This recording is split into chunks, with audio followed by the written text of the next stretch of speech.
Hi, in this video, I'll show you how you can run SAP T Code transactions directly in Alteryx using the Connect for SAP from DVW Analytics.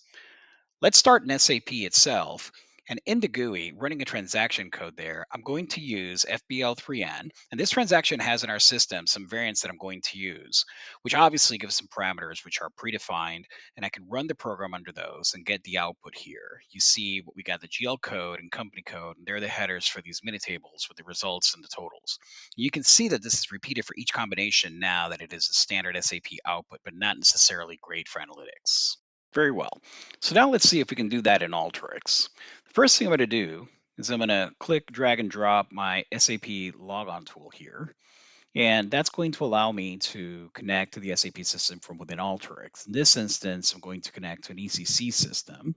And next, what I'm going to do is I'm going to bring down the report tool. And what I'm going to do is I'm going to search for a transaction code here. And as before, I'm going to do FBL3N. And it's going to search for that. It's going to make a call into our SAP demo environment. And there it is. I'm going to bring it. And because we're connecting to the application layer, it's also going to bring in any variants that there may be there. So I'm going to go ahead and copy those parameters down, and I've got basically I'm replicating the GUI experience from within Alteryx. So these are all the parameters that you would see inside of the GUI. So I'm going to do a raw preview and see what comes back. It's actually running the T code report right now, and what we see comes back is this view that looks like a regular T code that you would run in the GUI.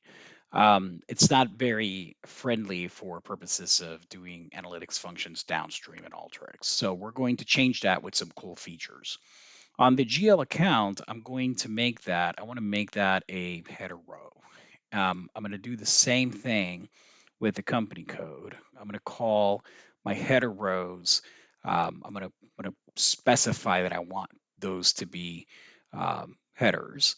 And I'm also going to ignore anything that's a pipe.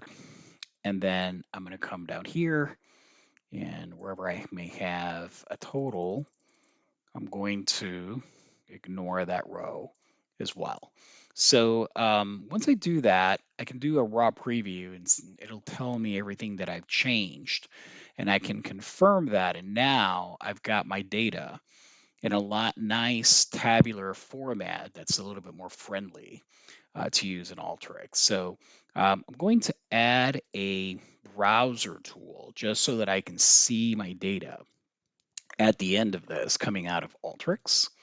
And I'm going to run it and see how Alteryx processes this and what comes out.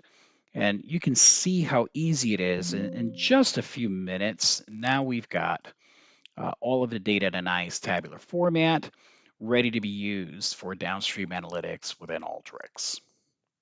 If you found this video helpful, please follow, subscribe, and like us on social media. Also, you can check us out at botrocketsolutions.ai.